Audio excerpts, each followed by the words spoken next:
put something out there.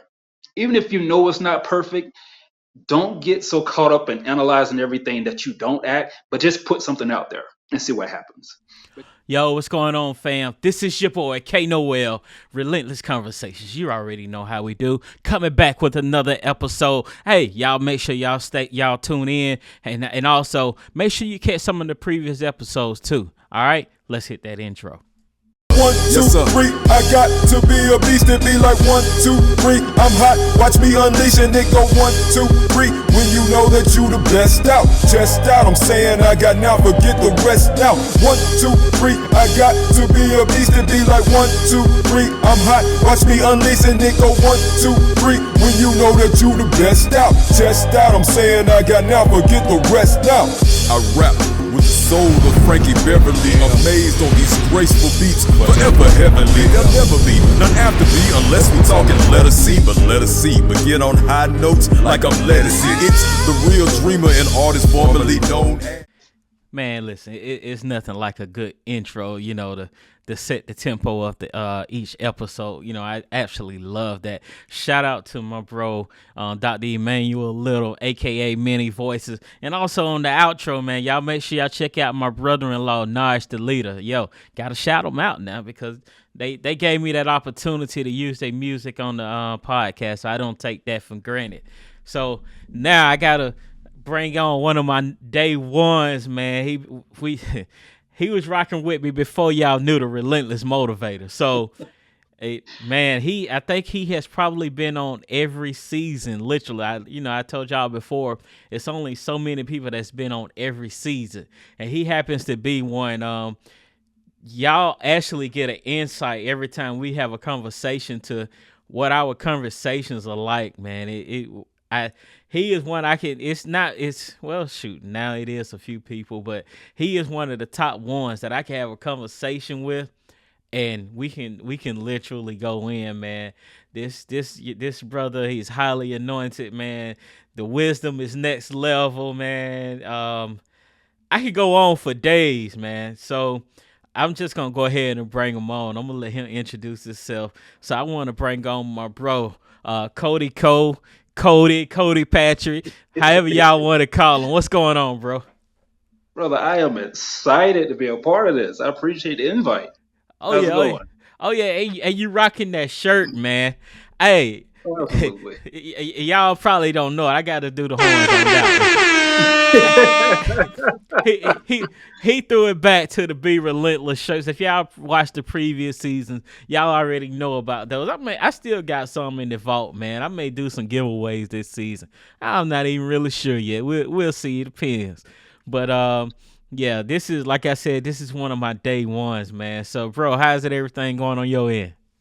Man, everything is, it's going, right? I'm just trying to be relentless. And I don't know if I ever told you, but back when I first purchased the shirt, and I still do it now, I wear it at different events and Yeah. different experiences that I have that are typically very challenging. So like when I go hiking for the first time somewhere, I put on this shirt. When I went skydiving, this was actually under my skydiving suit. Oh wow. So it's a reminder to me to just be relentless. Go for it, man. Do some stuff that you've never done before, and sometimes your thoughts get to, they kind of run a little rampant with fear and anxiety and stuff like that. But it's like, nah, I gotta be relentless. I'm gonna keep moving in this. I can't stop now. Especially when I was skydiving, I'm 14,000 feet in the air. Ain't no turning back. Hey, You could, but that just defeats the purpose of being relentless. but I can't even cap with you. You talking about being relentless, jumping out of a plane, brother? God said he keep my feet on solid ground. Bro, that was a different kind of relentless. It's one thing when you just like catching a flight somewhere, you good. But it's another thing when it get in your mind that, wait, I'm about to jump out this plane. It changes everything. But like I said, this was under my skydiving suit, and I had to remind myself, like, nah, you up here now. Ain't no turning back. I could turn back, but nah, let's go forward. Listen, and I want y'all to hear this from me. you all will get a lot of different messages about being relentless from my experiences. But you wouldn't, well, I take that back because I do got a clip with me and one of my brothers. We did a live and I got to talking about jumping out of a plane. But listen to me clearly. You would never hear me talking about my experience of jumping out of planes. I'm sorry, that just ain't gonna happen because I'm the relentless motivator. I ain't the relentless jumper. So I just want y'all to hear that straight from the relentless motivator himself. You will not get that message about me jumping out of a plane. It's not for everybody, but I do suggest trying it though. It is a beautiful experience. Like I never thought it would be so peaceful. Like just being in the air, like I said, like 10 to 14,000 feet in the air. It was one of the most calm, serene experiences I ever had. No lie. Yeah, no, sir. I'll take your word for it. But what was your thoughts as you was up there, though? Man, I'm actually about to jump out of this. Um, it was definitely different. It's one thing when you're preparing to do something, and I shared this with you, and maybe I did before, but I had already prayed on like, should I do this? Should I not do this? And then I signed up one day, and it was one of your videos, and it had a dude jumping out of a plane. I just happened to look at that video right after I signed up for skydiving. I was like, I bet this might be my confirmation then. But like while I'm on the ground getting prepared, you do your video, you do your intro, that type of stuff. Like it was peaceful, it was calming. On the way to the plane, it was calming. Getting up in the air though, it was like, all right, well, I can do this. And then you start looking over just a little bit more, and Yeah. a little bit more, and a little more is like, wait, this is real. And then you start looking at everybody else go in front of you, and they still really do give you an option to like stay in the plane and turn around. And I was like, nah, I got to do this. I've come too far to turn around. And getting to the door with the person who was strapped on the back of me, they tell you to scoot to the front of the door. And then on the count of three, they will kind of like launch you out. And when they launched out, it was literally maybe like a second my eyes was closed. I was like, I don't want to see this. But then it came to me, I was like, nah, you need to get this full experience. Open your eyes. And when I opened my eyes, it was like being in a whole nother world. Like I said, it was the most calm, peaceful situations I had ever been in. And this wasn't even like just with the parachute out yet. This was still um, like going down to the ground and trying to control my body to go different ways. And it was so calming. It was no different than being in a pool, no different than walking on land. It was just so peaceful.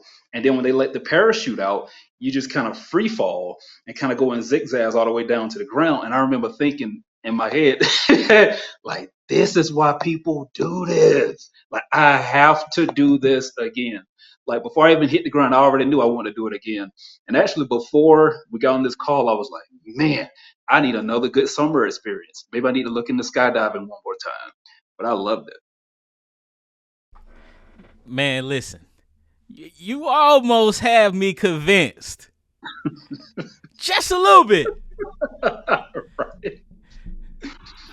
Right. Because the way you're saying it sounds good. It sounds really good. And but It was good. I'm sure it was. but Right. but this is why I feel let to go though. But just some of the stuff you were saying, they gave you the option to go back. And in life, when you're walking in purpose, when you're walking on the journey that you're on, we have the option to turn around. And it's easier to turn around. It's easier to go back and not knowing what's ahead, not knowing the feeling of that accomplishment, not knowing what can happen, the doors it will open up for you. It's easier to turn around and not know instead of going into the unknown. It spoke volumes to me. I tell you, it's one of those things that, and this is how I'm trying to train myself now. Half the battle, probably 90% of the battle, is getting to it. But once I'm in it, all that fear goes away. I don't know if you remember when we used to open up in prayer at church. And one of the most terrifying things used to be like, oh man, I got to go up here and speak in front of people and pray in front of people. I'm trying to do all type of deflecting, distracting myself with every other thing. But it was something about the moment I hit right in front of the pulpit, every fear, every anxiety, every thought that was messing with me, it went away as though it was never there. And so just different life situations now, that's how I try to put myself. Still trying to overcome certain fears and insecurities is like, but hey, once you're in it, you're in it. You already know what it's going to be like. And once you're in it, you're going to see this thing all the way through. You're going to complete whatever this mission, this task, assignment, activity is. You just have to step into it. And like I said, like with me, I'm not a quitter anyway. The tough part is just getting into it. But I know once I'm in it, baby, I'm here now. Let's go. Man, yeah, I do remember those days. And I'll say this is a lot of people look at what they don't have. And I was just talking about Mhm. this in another episode. A lot of people look at what they don't have, but if you step forward, all other things will be added to you. All you have to do is be obedient in what God is saying. It could be it could be some things that you previously failed at. And God is saying, go back at it again. But the problem is we're looking back at on the past failures like God, but this happened back then. So it's bound to happen again. So why are you telling me to go forward again? God, this just ain't making sense. So why would I keep going forward in something that I previously failed at? And it's like, no, I want you to throw okay. I want you to throw your net back out there again. I know you have been working at this for a long time. I know you have been trying to build this for a long time. You've been studying, you've been preparing for this, and in the previous seasons you failed at it. But what I need you to do right now, I need you to listen to my voice. I need you to obey what I'm saying, and I need you to throw your net back out there, because if you throw your net back out there, you're going to get the abundance that I've been calling you to go for. The reason why you had to fail the first time is because it was some lessons that I needed you to learn. It was some things that you needed to learn in that season. You may have had to be humbled just a little bit and in that failure, and I wanted you to see that. So and it also, and though it looked like you fell, I was really elevating you. We have to change our mindset about those moments when we feel like we fail, because you really didn't fail. You excel. You got to change your mindset on how you do things. If I would have quit a long time ago at speaking, I would never reach my moment of excelling. I've been away from podcasting for a year and a half. If it was hard to come back, but it got to a point that I knew that this was the purpose and the call that I needed to do. So and God elevated me in this, because now I'm looking at things clearer. I'm looking at things from a different mindset. Yo, it ain't nothing you can't tell me about. These episodes aren't fire, because God is in it now. He was in it before, but now it's like he done elevated me in the way I see things. So I need you all that's watching this, I need you to take examples for this. You may have failed in the previous seasons, but now it's your season to excel.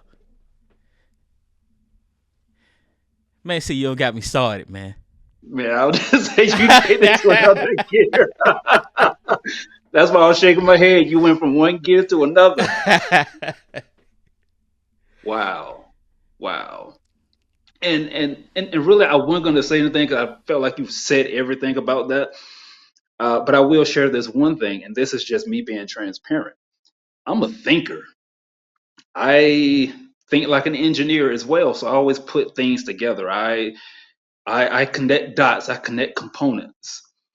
But a weakness of mine, again, transparency is overthinking and overanalyzing. So when you were saying all of that, what came to mind is like the term that we know was the analysis paralysis, right? Where speaking, I'll just speak for myself, where I can overanalyze every little dot, every little point, every little theory, every little concept, every little whatever it is, to the point where I didn't do anything. I spent all this time trying to plan, but I got nowhere because I never acted on anything. And something I'm overcoming now, thanks to a good leader I had this past school year. Actually, it was my principal. Um, was just do it. Just do it. And some stuff I was studying just in trying to work on my own self with being more self aware. That's a term you probably heard of. It's called like fail fast. Um, Granted, I don't like the dubbing of it, but I like the concept of it. And sometimes it's just, and simply put something out there. Even if you know it's not perfect, don't get so caught up in analyzing everything that you don't act, but just put something out there and see what happens.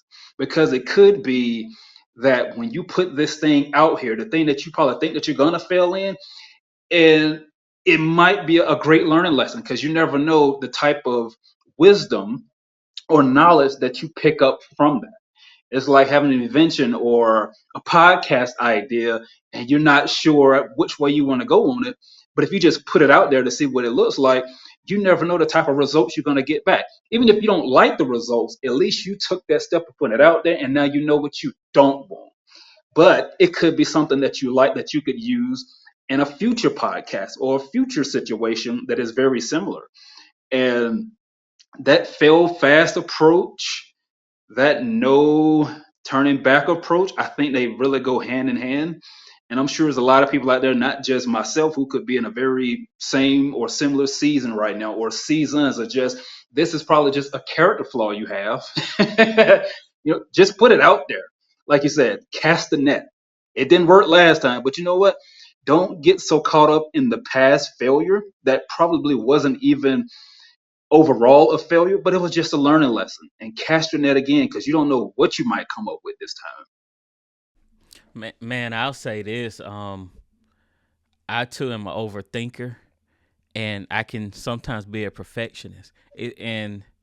But I think about my journey of podcasting. It's funny because this particular picture right here, which is my first, one of the first, the one of two, before I changed the name, Pursuit of Passion, and thinking about that journey. And I put this up right before our episode because I said I want to pay homage to it, not knowing where we was about to go.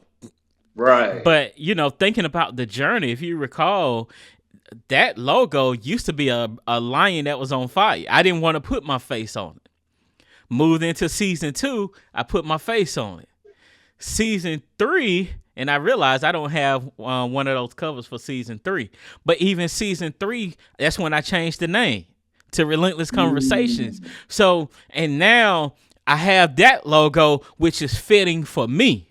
So I think about the journey that I've been on. And I started from here where I didn't have much, didn't know much about editing. All I knew was how to do audio editing. Now moving to where I went to editing Zoom, and Zoom took all day long. I love y'all, but hey, y'all don't understand the journey behind editing a podcast. To now I'm using Ecamm. Ecamm is a lifesaver. So now it's taking my editing to a minimum. So it's been an entire journey for me. Why am I telling y'all this? Because I'm telling you we're always going to start at a 1. But if you keep going, you're elevating to the 2, to the 3, to the 6, to the 7. But the key is you got to start and you got to keep going. Will you fail? Sometimes, yes. And it may feel like you may be at a 5 and you had to take a step back to a 3. And in reality, you really didn't take a step back. You just took a few steps forward. You just don't realize it yet. I told y'all was gonna get an insight on what our conversations look like, because this is exactly what it's like when I'm talking to him. Yeah, it is. Wow. But I man, love it though, because in our conversations, honestly, you're the only male brother that I can tap in with these conversations with. yeah. A lot of these conversations are with women, and God knows I love my sisters. I would never discredit them. It's just that sometimes you need that testosterone that only a brother can provide, that my sisters just can't provide. So I always appreciate it. Oh yeah, no doubt, man. Hey, matter of fact, I was talking to somebody, and I was thinking about this the other day. Those 5 a.m. prayers, Hmm. and it just and just alone the sacrifices that it took to that. And I know you was dragging someday. Yeah, it was. But looking back on it though, when you're talking about purpose, it takes sacrifices like that. When you're talking about building or trying to get to a place, it takes a lot of sacrifices, man. And yeah, we was sacrificing for God, but in the midst of it, God was doing more things than we even realized, man. Look how far we have come since then. Man, I still remember that season. If my timeline serves, if my mind serves me correctly, the timeline would have been the time that it was undergrad and I was at Macon State campus. Yep. Oh my God. To this day, I always say that was the toughest season to me, was my toughest season, but it was the most developing season. Like you said, like those 5 a.m.s, I'm pretty sure 98% of the time I could have cared less and did not want to go. I'm sure you felt it. We just never talked about it. I appreciate it. Hey, but look at it this way: you had the opportunity to sleep though while we were driving there. Yeah, nah, that wasn't gonna work. But to this day, I always reflect back on those times and that season as very foundational and a catalyst to where I am now.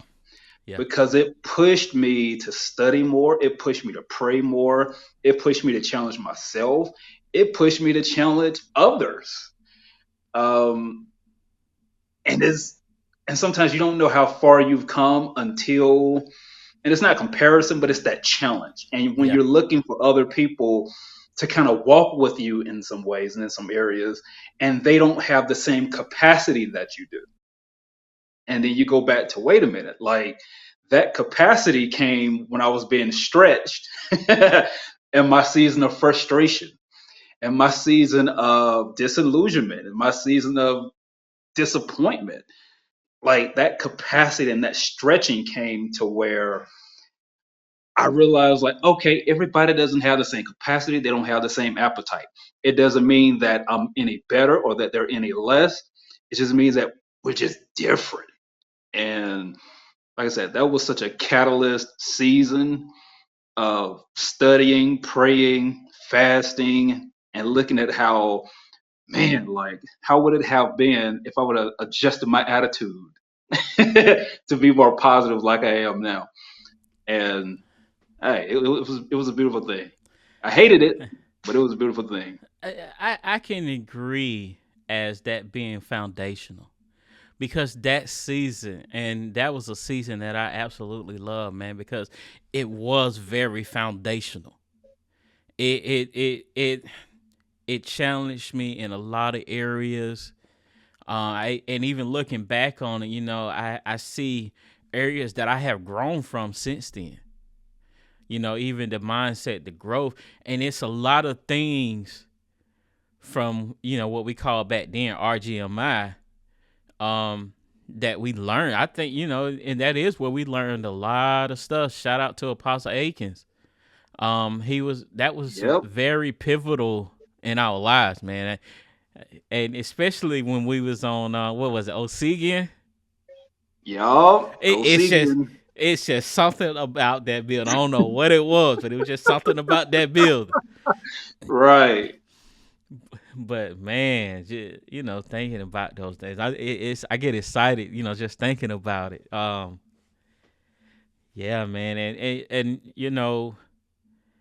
we have to realize our foundations, and laying a foundation is very important, and not only laying a foundation, laying the right foundation, because if you don't lay the right foundation, it can, you will have to go back to fix some things, you will, or Mm, it can just bring the whole house crumbling down. So, mm, and I even still, there was still, and we always gonna have some things we have to go back and work on. But when you see some things that need to be worked on, then, because sometimes God, well, not sometimes, not that we need to work on, and I feel that is very important. When God starts showing you things, work on it. Don't procrastinate on it, because if you do, it can come back to haunt you. Who was that? Haman. In the book of Esther, they were supposed to, I think it was Haman. They were supposed to had killed all of the that company. They were supposed to have killed all of them, but they left Haman alive. mm. Saul, which eventually I believe led to Haman. Um, Yeah, because Saul was ordered to kill everybody and everything, but they decided like, no, we're gonna keep this. We're gonna keep the best stuff, yeah, and yeah, they end up paying for it later. yeah. And that's the thing. If you don't deal with those things then, and later on down the road, it's gonna come back and hunt, and you can conquer it, but it's gonna take you a lot more to conquer it. So deal with that thing now before you have to deal with it later. Let me tell you, I just had pretty much that same thought last week. Some stuff, um, I've been dealing with for years, Yeah, and every now and again, I get off track. I get distracted. And that thought came to mind, was like, well, this is why I was telling you to kill this off so long ago. Those years I was telling you to get rid of this and get rid of that, but you continue to hold on just a little piece. You continue to keep just a little bit. You don't know how those things come back to affect you 5, 10, 15 years later. A lot of times we just see it as like, man, this is too painful. Or I've been holding on to this. I can't let it go. But at some point, and I pray it doesn't, but if you don't get a control of it, it's going to end up taking control of you and it won't let you go. And like you say, it's going to be much harder. The battles are going to be much more intense because that thing has grown with you. You probably didn't see it that way, but you've been taking care of it. You've been petting it. You've been watering it. All those seeds, you've been feeding into it, and it only got stronger. And I think sometimes what we can fall into, and I'm speaking for myself, of course, is some things we don't kill off, but we try to use it as a benefit. It sounds like wisdom, but it really is not. I'm trying to think of the stories in the Old Testament. I want to say it's in Joshua, where these five kings, they heard about the Israelites. They heard that it was no joke, so they band together. They was like, "Look, all right, we're gonna get ourselves. We're gonna get in some old clothing, some old tattered clothing. We're gonna get some old bread, and we're gonna go to these people and tell them to have mercy on us." And so, like Joshua's head leaders, they took the guys in. They didn't seek God or anything like that. And so eventually Joshua found out about it. And the thing was that instead of killing them off, they end up making them their slaves. So they put them to work. And that was a very detrimental thing because it came back to hunt them later. And I remember seeing that years ago. And sometimes, again, when I'm in my mode of being distracted and I ask myself, how did I get here? I think about, why did I not kill this off when I had the opportunity? it was something that I looked at that I could say, okay, it's a benefit to this. I can use it in this way. I can't let it go completely because it's still helpful. But yet, every single time I allow that thing to rise up and it creates a bigger war, and I have to go back and reflect. Why didn't I kill it off? So now I'm in this place where it's like, all right, I definitely need to kill it off. Because if I don't, it could be 2 years down the line before this thing kills me. And it's not necessarily like a physical killing, but sometimes it's like emotional. Like, why am I in this emotional state right now? What have I been given more time and attention to that has me more in a cynical mindset or fearful mindset? Dealing with anxiety, dealing with peer pressure, dealing with procrastination can be linked back to the thing that I did not cut off. That I found that it was just so pleasurable. Because after all, I grew up with it. After all, I can still find the benefit in it. It's just that it's slowly killing me. Just being transparent. But now, like I said, I'm in that season where it's like, okay, I'm going to get control over this. I'm going to put up barriers.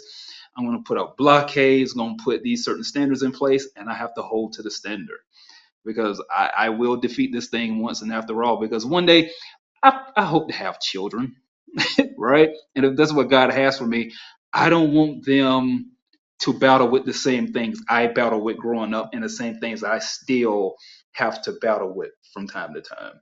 Like, I want them to be able to excel way beyond what I can do. And I don't want them to be limited by my struggles and the things I'm still having to kill off. And I don't want those things to come back and haunt my children and try to kill them. Facts, man. It's y'all. Excuse me, but shout out to Lauren Hill, killing me softly. That's instantly what I thought about because Yes. you don't realize it because it's such a soft approach. It's such subtle, and just like you said, it may not destroy you, but it can destroy your offspring. If you don't deal with these certain things, it may not harm you in certain aspects, but and it does. You just don't realize it. It's just literally growing up with you. It's killing you softly, but it once it gets to that grown and mature state, it's destroying your offspring. And that is why it's so important to deal with those things when you have to deal with them. Because and I think that is why you have to trust the process. The process is so important because everybody wants to get to the limelight. Everybody wants to become famous, but they don't want to do the work to be able to handle what comes along with being famous.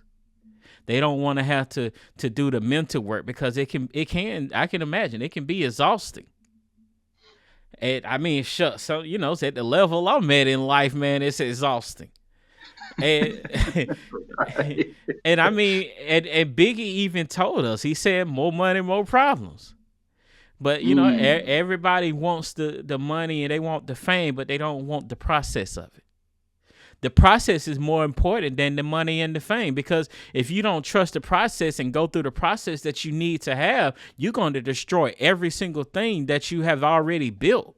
Man, look at how many famous people that have built the strong platform, and I won't mention them, but we know who we're talking about, that have built such a strong platform, but because they didn't deal with issues before that foundation was built, it had all kind of cracks in it and all this kind of stuff, and the weeds grew up and those weeds became trees, and that foundation is broken, and eventually what has happened?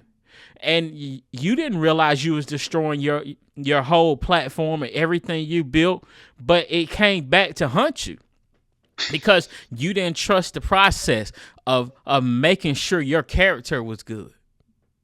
That character building is such an important, I'm big on personal development.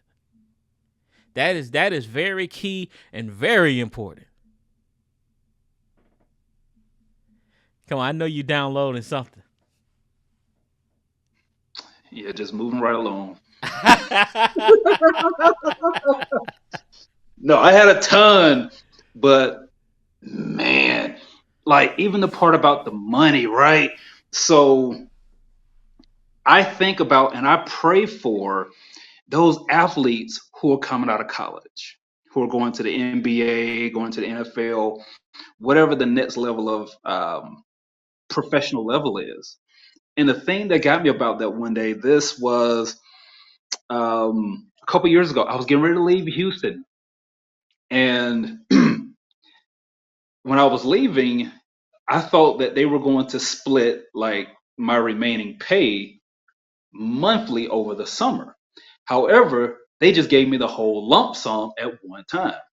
And I remember checking my bank account and looking at the lump sum that they gave me, like this very strange feeling just like came over me because it was like the biggest lump sum or the most money I had ever had deposited at one time.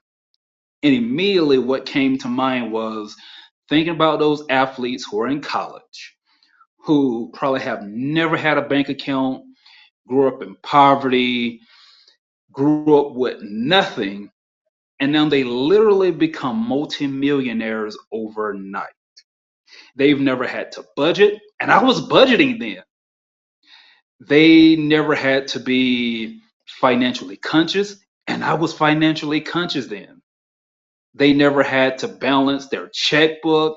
They never had to deal with these different type of financial situations as a lot of people do who have, a little money, got a few dollars. But when you come from nothing and now you've thrust into that, like you said, that limelight, think about all the pressures that come with that. You got to deal with people. You got to deal with the agents. You have to deal with your family. You have to deal with your own fears and insecurities because you still never overcame those. Everybody's been patting you on the back. Everybody has been your yes man because they see where you're going. You know where you're going. You know your hopes, your dreams, your aspirations, but you never took that time. They never took that time to develop that character. And so now they're rich people, multimillionaires, but still they're poor mentally. They're poor emotionally. A lot of them are still poor socially. They just have a lot of people who are attached to them because of the money, but they don't even know who they can trust in a lot of ways. And so they go broke because for all these years, they've never gone through the character development or through the process of preparation for these things. And I look at them and I pray for them. And then I look at myself and say, wow, like if I deal with this in this one little small situation, imagine what they go through daily with 100 times more than what I had. I'm sure they made more than one check that I'll probably make in my lifetime. I don't know. But that character building, that development, and that process, like you were talking about, is a major thing. And I thought about it like these last couple weeks, and it really hit me. How often do we really take preparation seriously, right? Some of the greatest athletes, if you go back and you listen to their stories, some of the greatest athletes, they treated practice like it was a game. So that now when the game comes, they've already been practicing that way. How many of us can say that same thing in life about preparation? Do we really prepare like it is the promise, or we just look at this as like a holding time? Like, okay, well, when I finally get here, then I will have this under control. When I finally get here, then I'll deal with it. Because it might be a little bit too late then, but if you treat it like the promise now, if you treat the preparation stage like it's the promise now, when you finally do step into that promise, it's going to be different because you've already been preparing for it. You've already been getting your mindset together. You've already been getting your emotions together. You've already been getting your personal relationships, your business relationships, your professional relationships together because you've been treating your preparation stage like it was already the promise. And sometimes it's difficult. Um, because in a lot of ways we don't see it that way. We just see it as like, well, when the money show up, then I'll do this. But how long will it be before the money shows up? Or how long will it be as a single brother? How long will it be before the Mrs. shows up? So I have to treat this preparation stage very seriously. What's the interaction that I have with women, with sisters? Because I don't want to meet the one that God has for me and then get married. And now I'm still dealing with thoughts and mindsets and emotions from 5 months ago, from a year ago to 5 years ago. When God was like, well, if you take this singleness seriously, when you finally get the wife, it's going to be a lot different. It's going to be a lot better. And it takes me to, and I feel like I'm just hopping around to some degree, but um, like I heard one of my favorite speakers, period, Dr. Dharius Daniels, when he talks about, do we trust God with our happiness? Like, we'll trust him with all these other areas, but do we trust him with our happiness? Yes, we have a preference for this, we have a desire, we have an interest for these different things, and there's nothing wrong with it. Yet, can we still submit those things to God and say, look, this is what I like, be honest with you, this is what I feel like I want, this is how I'm feeling. However, sir, you do what you want to do and you give me the heart for it. But it comes with that preparation, that character building. Sir, man, you just said a mouthful, man. And I gotta go into this next phase of of this recording, but I really want to say this: how it is important who you have in your corner, because those people who you have in your corner are gonna hold you accountable. You know, I think about some brothers that have came along my way now. They, we hold each other accountable to, to a high degree, to a high level. And, we're not going to let each other, just falter to the wayside. And I watch All American. And in the recent episode, Spencer, he's going to the combine. Ain't that what? Yeah, the combine. You know what I'm trying to say. But when he got there, the coaches was drilling him in as it pertains to his past. But the key thing I see is they prepared. He was being prepared for it by his the people that was going to become his agents, but he didn't take it seriously. And and not only that, he had people around him also who have seen other people go through the same journey and knew what the experience was going to be like. But his girlfriend, she had a conversation with her mother, who was like I said, one of those people who seen somebody experience it. And she was talking about how her dad started feeling, how her husband was feeling defeated when he went through the combine because of the way they drill you from your past. And it was a matter of, I really just want to see how you're going to handle this pressure, because when you get to this position, when you get to this place, the media is going to drill you. And we know the media don't hold no punches. So, Right. and at first Spencer was getting highly upset. He was getting pissed. He was done. He didn't want to hang with the fellas. The fellas wanted him to come, kick it with him. He just wanted to mope and be by himself. And it took his girlfriend to come to, help him calm down. And, help him see things from a different perspective, to help him see things clearer from the struggles and the fights that he's going through. Because think about it. She could have easily just came there and sided with him and say, yeah, I agree with you. I wouldn't take that either. But instead, she pretty much told him to go through it. A lot of times we face different tough situations, and through those tough situations, we want to give up. Instead of going forward in it, we feel like, oh, this is a reason where it's not meant to be. This is a reason where I need to quit. And then you have those people in your corner who is going to side with you and co-sign with you and say, yeah, I agree. And you got to be careful about the people that's in your corner, because those same people who are agreeing with you, the only reason why they're agreeing with you is because that very same thing that you need to press through, they quit in it too. So they don't want you to be successful in something that they quit in, because then it makes them look, oh man, it makes them look back at their selves and realize that if I would have kept through, if I would have pushed through this, could this very well have happened for me too? Because God is not a respecter of person. What he can do for one person, he can do for you too. And somebody has to break the cycle and be the example of what it looks like if you don't quit, of what it looks like if you keep pushing forward. Yeah, it may look like it's a wall right here, and it's a false wall. We have too many false walls in our face, and it is nothing but cardboard that you can tear through. You got to be careful about those delusions, because delusions are facing us everywhere. Because, oh man, thank you. In your dry seasons, in your desert seasons, you're thirsty. What are you going to do when you're thirsty? Because when you get thirsty and you get dehydrated, you start hallucinating. You start seeing things that aren't really there.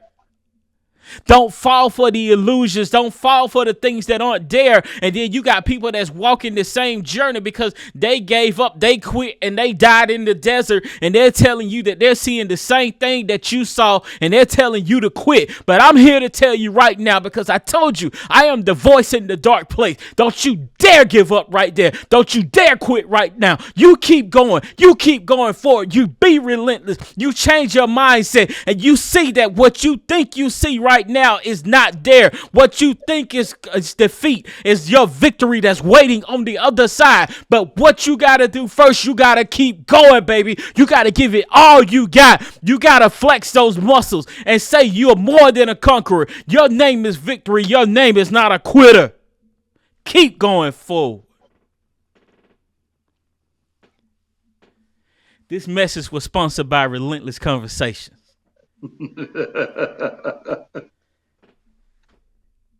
I love it.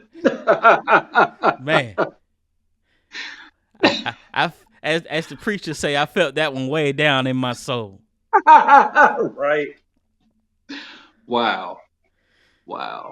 Man, we're gonna go ahead and transition. I'm not sure if I was doing this in the last season you recorded on, but you gave me a list of your favorite speakers. So I picked one of those speakers, and what we're going to do, we're going to play a clip. After we play the clip, we're going to break it down. We're going to talk about it. So let's go ahead and go with this clip, brother.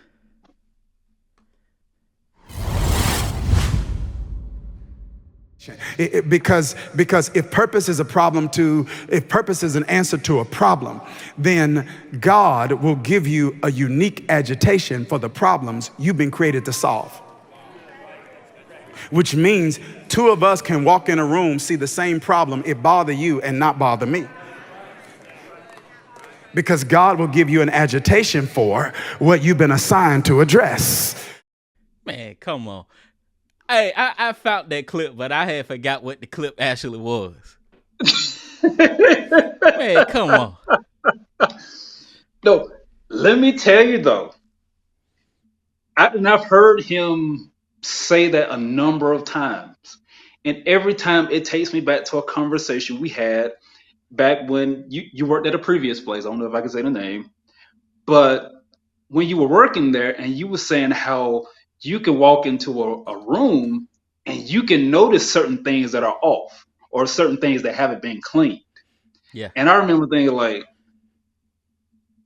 okay, but you broke it down to me, because like, that's what you do. You have an eye for it. You had a unique agitation for that. I didn't. Yeah. So you knew how to spot stuff that to me would just be fine. Yeah. And every time I listen to him say that, my mind goes straight to that conversation. And that's been every bit of 10, 12 years ago. Wow. Man, look. That there. And he was referring to David and Goliath. And when you think about David's journey, he went through a process leading up to Goliath, because he fought the lions. He fought different things leading up to that, and it built up his confidence. It built up his confidence for the journey. And he could have been like the rest of Israel. Man, come on now. He could have been like the rest of Israel and been afraid of this false image or look like something that was big. But David knew, because David been behind the scenes and he knows how big God is. And if we really look at it, he mocked Goliath. And he did a mockery towards Goliath because he defeated him with what that looked like 5 stones. But it was representation of what God was saying, is that I can defeat anything with just a little bitty thing. With just a little bit of faith, just a mustard seed, I can do so much. But all you have to do is step out there. All you have to do is face it. Too many times we don't want to face the issues. Too many times we don't want to face the problems. Again, we want to listen to everybody else around us, and we want to feel like we're defeated. We want to feel like it's nothing good is going to come out of this, and that thing that we're facing right here has already defeated us, and it hasn't defeated you. You have defeated you because of your mindset. But when you change your mindset, you can see where the victory lies at. You can see who the heavyweight champion is. I got to give it, I don't forget which Paul brother it is, but the Paul brother that got to face Mike Tyson. I got to give him his props, because I ain't finna lie. I don't care how old Mike Tyson is. Brother, you already done lost that match. No cap. I'm just saying. But his preparation for it is building his confidence, because he has been in different other fights, and he have won the victory, and it has brought him up to this Goliath. I'm gonna trip out if he does beat. I ain't gonna lie, but anyway, it has brought him here, and I don't think it is even a matter of if he wins or not. It's the fact that he got in the ring with him. Because I'm sorry, I don't care what boxer I am or who I am not getting in the ring with Mike Tyson. Right. I ain't gonna lie, I would just lay down on the ground. But the confidence that he has, that is the same confidence in everything and every aspect of our life that we need to be going into. We need to not be afraid of getting in the ring with our Mike Tyson, with our Goliath. Because the journey we have been through a process that has led us on a journey to prepare us for this particular day. Man.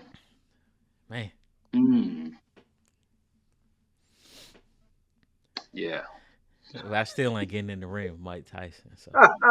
You and me either. No, sir, Mr. Tyson. Nah, he got down. So, bro, we're gonna make another transition, a pivot to the end. But I want you to take this time to do what you do and speak life into everybody that's watching and everybody that's listening. Wow. I just want people to be motivated and encouraged not to quit, to keep going, to keep trying, to keep working out, to keep studying, to keep taking those tests, to keep trying to show up in your child's life, to keep trying to show up as a husband or a wife or a sibling, to keep trying to show up as a coworker, as a professional, as a person in a business.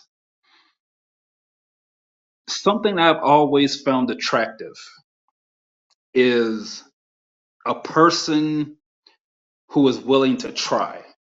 As a special education teacher, I understand all of my students come in at a certain level. Some of them are very, very low, very low. But I understand it's not my job to judge them. It's my job to encourage, motivate, instruct, and even coach them into a place where they give it a valid try. It's nothing like, for me, seeing a person that's trying. It looks ugly from your perspective when you're trying. It feels ugly, but to me, that's one of the most attractive things because that to me says you're not quitting. I don't know what it took for you to show up in this moment. It probably took you 2 years to finally make your mind up, but you just showed up in the gym today. Don't you dare let a person tell you to stop.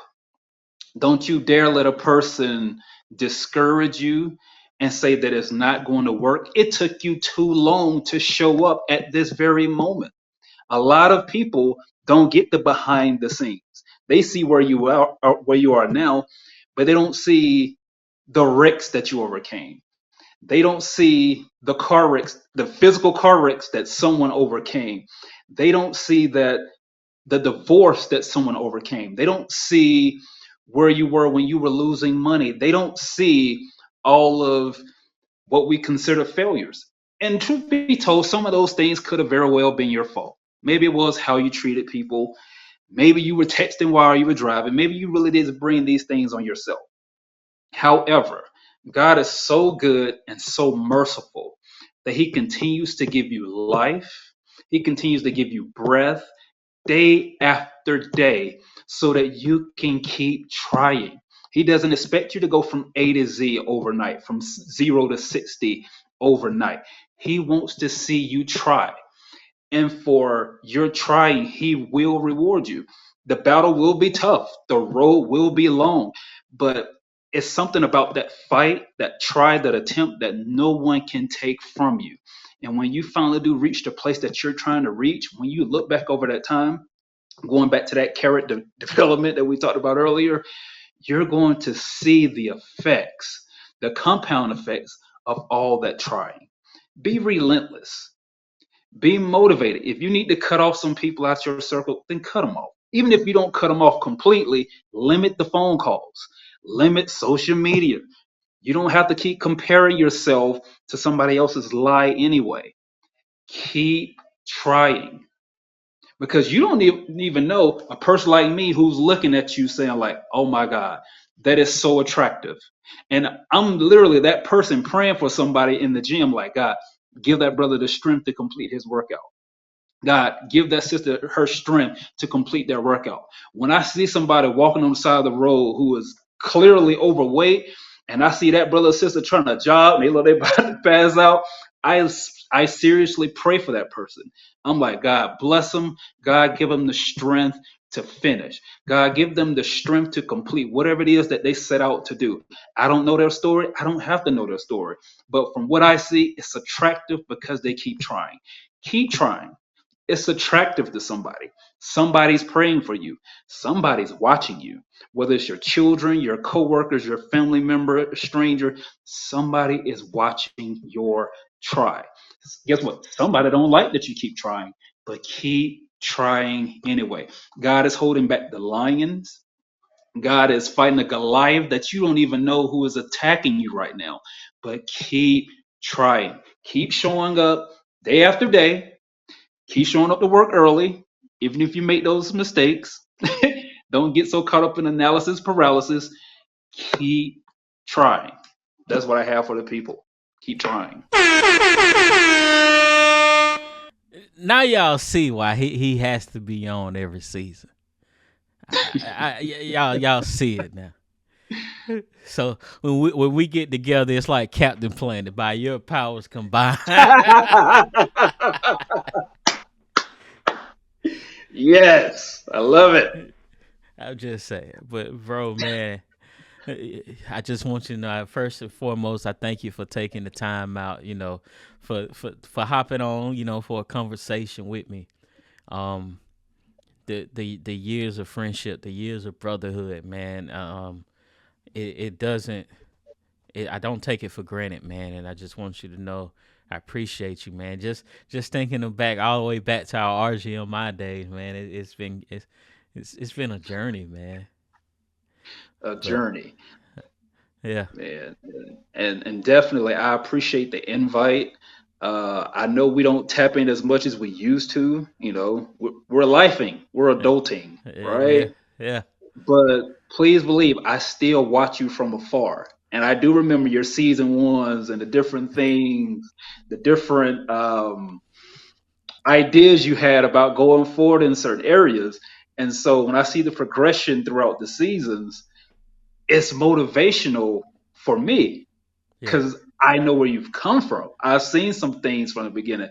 And again, the try is attractive. And Yeah. plus, I can't do what you do. So that makes me applaud and celebrate you even more. And like I said, you're seriously the only brother I have that we tap in with these conversations. Yeah. So thank you. Yeah, bro. You know, man, it's all love, man, for real.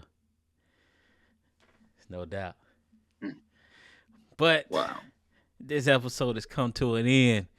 And for all of my people that are watching, that's listening, that's tuning in, no matter if it's day, night, morning, or noon, you already know the drill. No matter what time of the day it is, you leave no days left behind. Make the best of each day. And more importantly, be relentless. I am K. Noel, your relentless motivator. And I want you to know you be the best version of yourself and you let nothing stop you. With that being said, we are out. Hey, aren't you glad? I'm bringing it back. My chains in the past. Got my confidence back. I ain't living in last. That ain't living like that. Hey, aren't you glad?